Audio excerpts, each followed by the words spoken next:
कुफार मक्का वजूद बारी का इनकार नहीं करते थे, यानी अल्लाह के वजूद के मुनकिर नहीं थे। वो बुतों को साथ शरीक करते थे। वो कहते थे कि अल्लाह मौजूद है, कारसाज़ हकीकी है, लेकिन ये बुत भी उसके साथ कामों में शरीक है। इस वजह से वो मुशरिक हुए।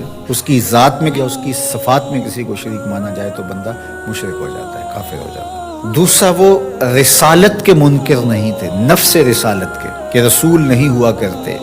वो कहते रसूल हुआ करते हैं, आया करते हैं, माजी में भी आए हैं, अब भी आ सकते हैं, लेकिन आप नहीं हो। तो रिसालत के मुनकर नहीं थे, इंतिसाब के मुनकर थे। और तीसरी बात, अकीदा आखिरत, उसका वो सिरे से इनकार करते थे। वो कहते थे ये तो हो ही नहीं सकता कि जब हम मर जाएं, मिट्टी में मिल जाएं तो दोबारा उठाए जाएं। तो वो बास बादल मौत का बिल्कुल इनकार करते थे। वो कहते ये तो बात समझ में नहीं आती, जब हम मर जाएंगे, जब हम मिट्टी में मिल जाएंगे, हड्डियां हमारी रुल जाएंगी, तो दोबारा कैसे हमें जिंदा किया जाएगा, ये कैसे हो सकता है। नजर बिन हारिस बाकायदा किसी कब्रिस्तान से पुरानी बोसीदा सी हड्डी उठा लाया और आका करीम अलैहिस्सलाम के सामने आके खड़ा हो गया और उस हड्डी को तोड़ता है और उसके रेज़े जमीन पे गिरते हैं और कहता क्या है, मैं युहयिल इज़ाम, इन हड्डियों को कौन जिंदगी देगा, वही रमीम, जब ये इतनी खस्ता हो गई, बुरबरी सी हैं कि हाथ का लमस भी गवारा नहीं करती और गिर पड़ती हैं, तो इन हड्डियों को दोबारा जिंदगी मिलेगी।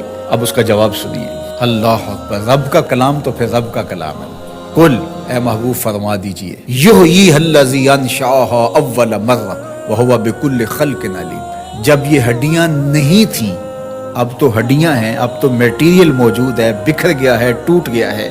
जब ये हड्डियां भी नहीं थी, उस वक्त जिस रब ने इंसान को बनाया था, वो हड्डियों को जोड़ के भी बना लेगा। जरा गौर कीजिए, दलील की काट देखिए, दलील का रंग और आहंग देखिए। ये तो कहते हैं इन टूटी हुई हड्डियों को कौन जोड़ेगा, कौन इनको दोबारा जिंदगी देगा। ये सवाल वो पूछ रहा है। वह दारा बलाना मासाला, मिसालें का हाफ्ते वो बना रहा है। वह नासिया खल्का, जो अपनी तख्लीक को भूला हुआ है, जिसको ये याद ही नहीं है कि मैं कौन हूँ। नन्ही बूंद से मेरी तख्लीक हुई और फिर हड्डियां भी बनी, गोश्त भी चढ़ा और फिर जो है वो रूह भी फूंकी गई। अगर ये अपनी तख्लीक पे गौर करता, जो हड्डी उठा के लाया है, तो ये सवाल ही ना कर पाता कि ये कहाँ था और ये कैसे आया। तो वो डट के इनकार करते थे अकीदा आखिरत का। तो ये शुरू से रहा है, लोग अकीदा आखिरत का इनकार करते हैं। आज भी बहुत सारे लोग अकीदतन आखिरत का इनकार करते हैं, अमलन और रवैयतन बहुत सारे लोग इनकार करते हैं। जो आखिरत को फरामोश कर बैठता है और दुनिया को ही सब कुछ समझता है और आखिरत की बिल्कुल तैयारी नहीं करता, वो भी आखिरत को फरामोश किए हुए। अल्लाह अकबर। तो अल्लाह ताला जल्ला शानहू ने अपने पैगंबर के जरिए से इस तयक्कुन को किस तरह लोगों के सामने पेश किया। जब इब्राहीम अलैहिस्सलाम ने कहा, रब्बे अरिनी कैफ़ तुह्यिल मौता, मालिक मैं देखना चाहता हूँ कि तू मुर्दों को जिंदा कैसे करता है। काला अवलम तुमिन, कहा कि तुझे यकीन नहीं। काला बला, मालिक क्यों नहीं। वलाकिन लियत्मइन्ना क़ल्बी, लेकिन मैं चाहता हूँ कि दिल में इत्मीनान और ज्यादा पैदा हो जाए, यकीन की और पुख्तगी नसीब हो जाए। काला फ़ख़ुज़ अर्बअतम मिनत तैर, कहा 4 परिंदे पकड़ लो, फ़सुरहुन्ना इलैक, और उनको अपने साथ मानूस कर लो, फिर उनको ज़बह करो, टुकड़े करो, गोश्त बनाओ, कीमा करो और मिक्स करके मुख्तलिफ पहाड़ों पे डाल दो। कहा अब एक एक करके जानवर को पुकारते जाओ, यातीना का साया, आप देखेंगे दौड़ते हुए तुम्हारे पास आएंगे।